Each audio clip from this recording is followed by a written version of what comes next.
Mr. Matlamu has signed your memorandum.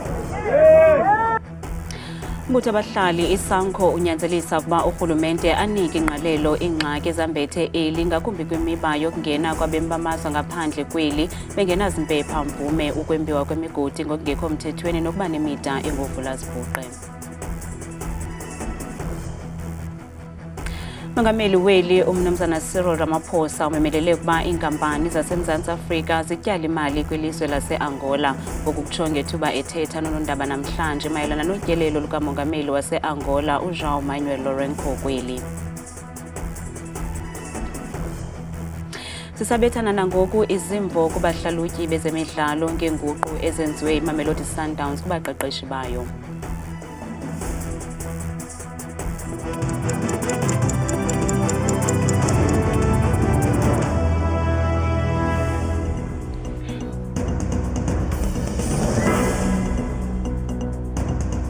Sinamkeleka indaba zethu ngokuhlwanje Ndambi Ndodwa, Ndamba Nophumza, Sikhumba noyitolikyo olwimi lwezandla Botani Mzontsundu. Umbutho abahlali iSANCO kuzwelonke ubambe umngcelele namhlanje ubhekise kwizakhiwo zomdibaniso ePitoli nalapho kunikezelwe ngomqulu wezikhalazo ngemiba edala isanqwe kweli. Lo mbutho unyanzelisa ukuba urhulumente anike ingqalelo kwingxaki ezambethe eli yayathabatha amanyathelo ngakumbi kwimiba yokungena kwabemi bamazwe ngaphandle kweli bengenazimpepha mvume ukwembiwa kwemigodi ngokungekho mthethweni nokuba nemida engovulazibhuqe.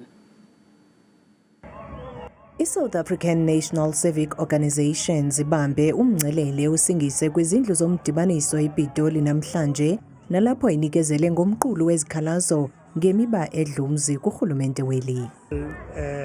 Immigration and the porous borders in our country, illegal spaza soaps and the selling of poisonous food, unemployment rate that is so high in the country, the cost of living that is too high. Department of Mineral and Resources must make sure that it closes those mining holes, it closes the holes, it rehabilitates what we call the dumps that are there because they're posing hazardous. The more you leave the shafts open, the more you will see this illegal mining that is happening. So we're against it as SANCO. Anybody found with doing illegal mining must be arrested. Kambe lo mbutho ucanda amathafa uvela mbombozone zelilizwe ukuba inxalenye yalo mngcelele yaye amalungu alombutho avakalisa ukungaxoli ngentaphane yezinto anqwenela okokuba urhulumente azinike ingqwalasela. Unemployment average of Mpumalanga is above the national average, and that's our first concern. And even poverty levels, we are saying Mpumalanga cannot be the home of poverty. What we are saying is that there are power stations in Mpumalanga, that there should be no closure of the coal-powered power stations. So we want to see the government taking what is called a strategic direction which shows that they are serious in terms of alleviating the unemployment. The whole of Limpopo, we are worried of the porous borders because it's like our government is ignoring this issue of tightening the borders. Umqulu ke walombutho wamkelwe sisithunywa sobongameli uPhil Mahlangu. Mr. Matlamu has signed your memorandum. Mandla. Ngelixa iSANCO ithe ukuba ngaba urhulumente akaphenduli ngokukhawuleza ngaphambi kweKrisimesi kulomqulu iza kuthabatha amanye amanyathelo. Osomashishini bezipaza shops baxhalabile nanjengoko sele kungentsuku zatywala ivalwe inkqubo yokubhalisa amashishini abo. Osomashishini KwaZulu-Natal bathi boyika ukushiywa lixesha lenkqubo yokubhalisa izemva kokuba umongameli weli uCyril Ramaphosa wakhupha umyalelo othi zonke izipaza shops mazibhaliswe ngokusemthethweni. Olubhaliso lwabhengezwa njengongenelelo lukarhulumente ngethuba kubhubha abantwana ezikolweni emva kokuba bethenge izimuncumuncu nekrokrelwa ukuba zinetyhefu ngabantwana abangaphaya kwamashumi amabini abathe babhubha kweli. Usomashishini osemtsha KwaZulu-Natal uPhilani Buthelezi uthi le nkqubo yokubhalisa amashishini idinga ixesha longezelelweyo ukuze bonke osomashishini babhalise. Sesikubonga nje ukuthi umasipala usinikezile isikhathi esithe asibe side esilulekile isikhathi njengamanje kodwa ngikuphethe konke abakudingayo sengiyofike ngizwe ngaphakathi ukuthi bathini. Ukanti uSiphesihle Ndlovu uthi ayikholula kwaphela lenkqubo yokubhalisa. Well, to be honest, ayikho lula siswami. Since kuyinto oqhamukisa iqhamuka nje ngoba nawe wazi ukuthi isikhathi so Christmas njengamanje imali yadingeka. Kanti kokunye bekudinga ukuthi sikhokhe finance enkosini nje bekudingakala imali khona. Yabo into eqhamukisa iqhamuka. But at least basinikezile isikhathi sokuthi yabo extend insuku kuthiwa kuzovalwa ni Tuesday. So kungcono ngalokho but nje ngenqama ngithi kulula. Lokhu kwemali lokho kweform leli liphuma enkosini bekwenzema because bekudinga ukuthi kufake nemali khona imali engango 3000 so. Nami sengike ngathenga ama snacks. Uma ngithi ngikhiphela i-custom ngithola avuliwe kodwa iphakethe livaliwe. Okuyilokho kusixaka ukuthi livulwe yini ngoba akho magundanela akho lutho. So ke kubhlungu lonto lokufelwa abantwana. Abantu bangaphandle mina ngokubona kwami ngibona ukuthi abahambe. Nangona bekuvakala ukuba lenkqubo yobhaliso ingavalwa ngomso, kodwa umphathiswa wesebe lobambiswano ngolawulo uMnumzana Velenkosini Hlabisa uye wacacisa ukuba lenkqubo iza kuvalwa ngoLwesibini weveki ezayo, hayi ngomso.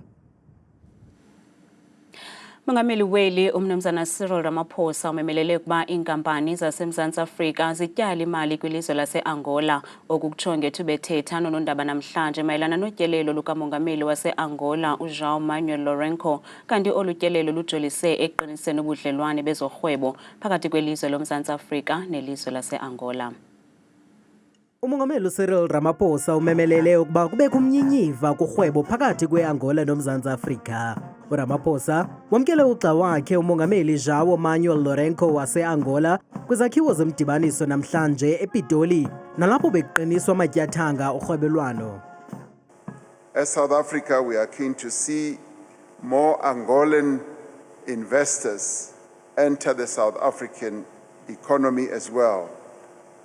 The business forum that will be taking place gives us an opportunity to connect South African and Angolan businesses in furthering our economic links.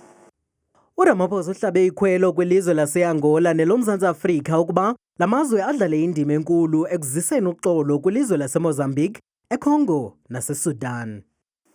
As facilitator of the Luanda process and on the Presidential Ad Hoc Committee for the Republic of Sudan, we must continue to deepen our collaboration towards resolving the conflict in the eastern part of the DRC, the civil war in Sudan, and the post-election crisis right now in Mozambique.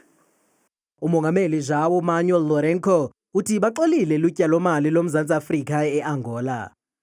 Considering the recognized experience and capability of South African entrepreneurs and the exponential growth of this sector in Angola, I deem it necessary and essential that we work together to continue identifying potential areas of partnership to promote investment and improve competitiveness of companies in both countries.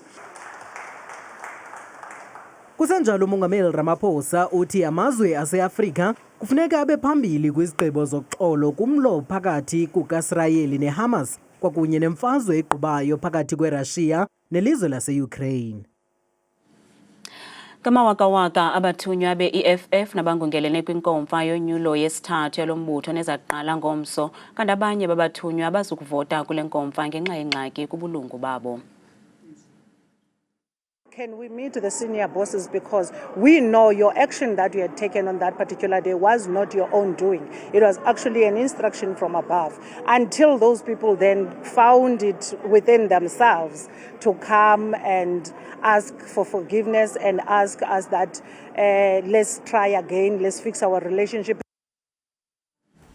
Lowo ungumsunguli wokhuphiswano lwendoni My Pride, My Heritage uGqirha Nomcebo Mthembu uhlabe ikhwelo kulutsha kuba luziphathe kakuhle lungashenxe kwiimfundiso zabazali kwaye luzikhwebule kwiziyobisi nasekwabelaneni ngesondo phambi kwexesha. Olukhuphiswano lwendoni ludibanisa izizwe ezahlukeneyo ngokuphokozelana ngamasiko nenkcubeko kulutsha oluzinkokheli zangomso. Kanti olukhuphiswano luyaqhuba kule mpelaveki ngomgqibelo eRichmond, KwaZulu-Natal. Minyaka le intwazana eziselula nezisenyulu kuquka namakhwenkwana bathi baqhayise ngenkcubeko nezizwe zabo ezahlukeneyo. Lowo ungumsunguli wendoni uGqirha Nomcebo Mthembu uthi eyona njongo iphambili yendoni kukufundisa aba bantwana ngendlela yokuziphatha nokudibanisa inkcubeko nezizwe ezahlukeneyo. Akusiyo i-competition indoni soze ucompete ngento oyiyo wena because akunamuntu ozofana nawe, so be proud in yourself, know ukuba wena unique. Into ebalulekile phaa nase-stage ukuba wena how are you able to portray lobuzwe bakho. Ukanti ke zikho nenguqu ezithe zenziwa kwindoni yalona unyaka. Amakhosi iwona azoba eyamajaji lesi. Ngingasho ngithi it's one of the things ezishintshile kakhulu leyo ngoba generally ama-judge ethu were scholars, but this time ama-judge ethu is bona amakhosi themselves. uGqirha Mthembu uhlabe ikhwelo kulutsha ukuba luziphathe kakuhle ngeli xesha leziyunguma zikaDisemba. Yazi ukuba iDisemba le it's a short 2 weeks nje in fact, but it can be detrimental empilweni yakho. Olukhuphiswano lwendoni luza kubanjelwa eRichmond KwaZulu-Natal ngomgqibelo kwaye kulindeleke ukuba kube mbejembeje kube njeya.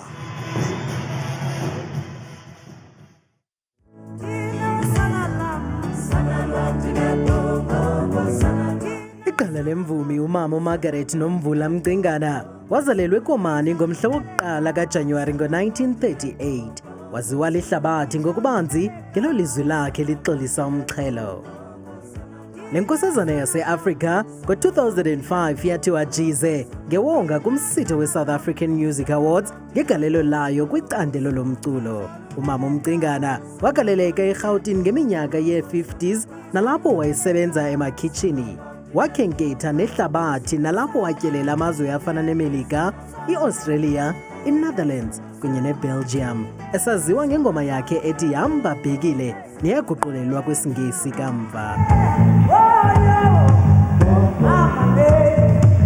Kuquka nengoma yakhe ethi We Are Growing neyasetyenziswa kwinkqubo kamabonakude uShaka Zulu.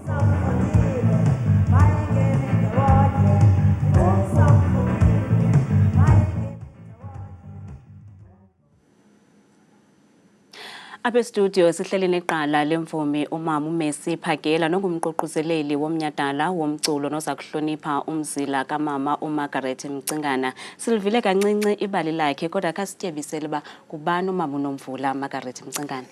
Oh Nkosi yami ngumama wami. Molweni qala. Unomvulinile. Umama uMargaret Mcingana. Ndathi xa ndifika apha eRhawutini nguyena mama owandamkelayo ngezandla ezishushu. Ndahlala kwakhe, ndathandana nabantwana bakhe nefamily yakhe sayinto enye.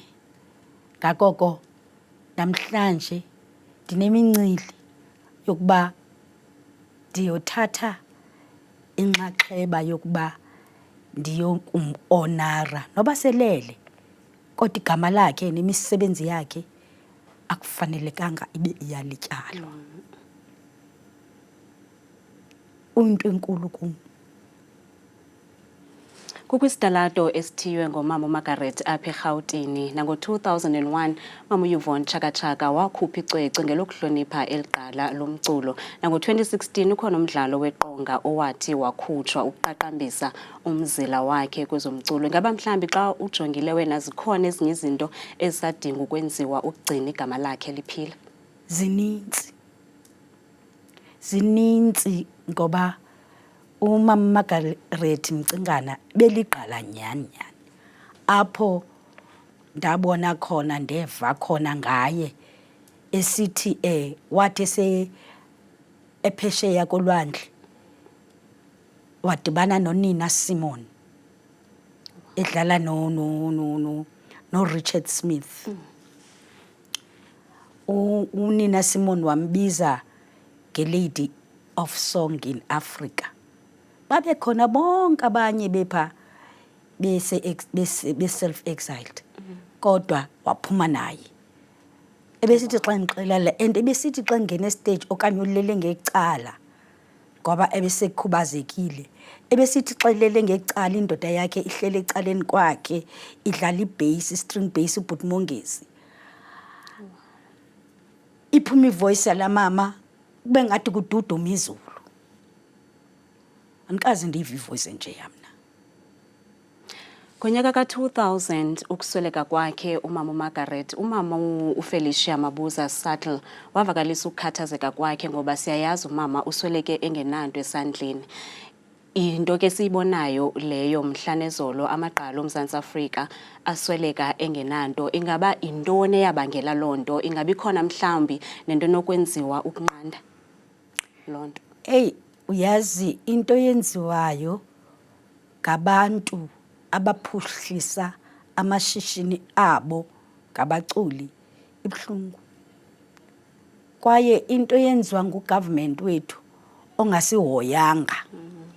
Osifuna nje qha campaigner. Nama ministers angena lwazi lezidingo zethu. Na moreover into ezifana nama policies abafuna ukwenza ngokwabo afuna bengazi ukuthi bafumane idraft ukuthi ba at least sifuna le policy noba khona ama writers abazawubhala leyo nto lo ma policies ngendlela efaneleyo kodwa funeka iqale ukuthi thina singabaculi sichaza bazile ndlela nalendlela esifuna ba ishishini lethu lihambe ngalo. Asikabi part of ishishini eli lomculo. Ngokomthetho kufanele basiyi part of ishishini noba kuthethwa ngama percentage kufuneka ama percentage siwa discuss sisonke. Kungabi ngumuntu othile nabantu abathile ababizwa ngokuthile abenza izigqibo futhina. Bangalindela ntoni abemi okanye abahlali baseKomani kulo msitho uzawusingatha kule veksayo ngolwesihlanu? Mabalindele umnyhadala omkhulu kakhulu. Apho kudibene izizukulwane ngezizukulwane zifunda ngomsebenzi kaMama Margaret Mcingana. Ngoba kukhona into ebizwa angikwazi ibiza ngesiXhosa ibizwa nge-intergenerational collaboration. Yilento esiyenzayo. Abancane, abancinci, abaphakathi nabadala bazabe bedibene ngoba sizobe sine orchestra yabafana abancinci. Sine choir, youth choir, Buffalo Youth Choir, abantwana abancinci, and sinabaculi abafana nabo Siphokazi. Sinabazukulwane baka Margaret Mcingane, uZintsi Mcingana, uZinhle I mean to say Mcingana, kwakunye lo Lihle Mcingane abazabe bekhona ke bethatha inxaxheba kulomsebenzi. Kuzabe kunabantu ke abadlala ama instrument asekhaya the indigenous one. Bazabe bedlala bebongelela uMama Margaret ngoba akakabongelelwa ngokufanele ngoba ulimele elilizwe when others bengaphandle eyedwa apha engumama osijongileyo. Sibambe ngaso sibini lo ke ngumama uMercy Phakela isichazela ngomnyhadala womculo ozabe ukuhlonipha umama uMargaret Mcingana.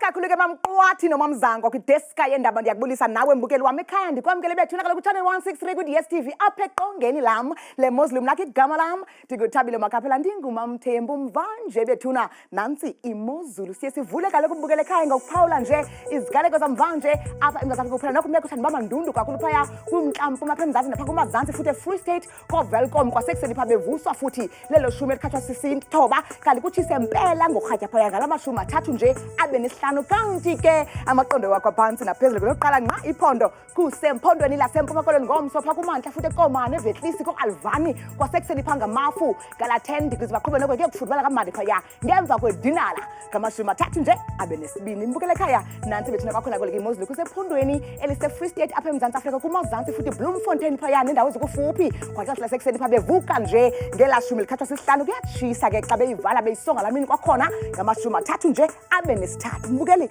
chunam ngokubanzi imozulu phaya ephondweni lasentshona koloni ngomso pha ngasenqoleni pha koWorcester kwasekuseni futhi ziyabe kwimvula nentshizane nomoya obhudla ngamandla phaya ekuseni futhi ngelashumi nje elikhathwa sisihlanu kanti mbukele ekhaya yenje bethuna imozulu ephondweni lase-Northern Cape ngomso pha kwimpuma elaphondo phaya e-Northern Cape kokurumani kumantla futhi ngelashumi nje elikhathwa sisixhenxe kuyatshisa mpela emva kwemini ngamashumi 3 abe nesine mbukele ekhaya xa sihlabela mgama sijonge ngokubanzi kwakhona phaya ephondweni lase-Northwest ngomso kwasekuseni pha ko-Vryburg kwasekuseni futhi beqhuba kakuhle noko ngamafu njangepha ngothusiyo phaya ngamashumi 3 abe nesibhozo kanti yona imozulu yenza ngolu hlobo phaya ephondweni laserhawutini ngomso amazantsi fere yenarheni phaya ziyakhona imvula zikhatshwa ngumoya obhudla kakhulu kuyaduduma nje yonke intsasa ngelashumi nje linesithoba kodwa kuyakutshisa xa bezawulala phaya kwakhona futhi ngamashumi 3 nje abe nesithandathu umbukeli wam usekhaya nantsi kwakhona bethuna kaloku imozulu elisephondweni ke kumantla apha eMzantsi Afrika lophondo ke yiLimpopo phaya kwimpuma yalo ephalaburwa kwakhona futhi akhona mafu nje kwasekuseni phaya ngamashumi 2 nje akhathwa sisihlanu sehle njalo ngokubanzi sijonge futhi phaya ephondweni lasempumalanga ngomso kwintshona yalo futhi emalahleni pha kuseseni futhi kunganetha mpela ngelashumi elikhathwa sisibhozo noxa ke kutshisa kamnandi e-Ermelo ngamashumi 3 nje abe nesithathu kanti okugqibela xa liyivala imozulu ngephondo laKwaZulu-Natal ngomso ekuseni kuyabanda eKokstad phaya ngala 10 degrees kanti qhubela kwemini phaya eThekwini futhi ngamashumi 2 nje abe nesithathu kuhle kamnandi futhi ePietermaritzburg ngomso ebusuku ngamashumi 2 abe nesine mna ndikuthanda ngolu hlobo xesha lembiyoli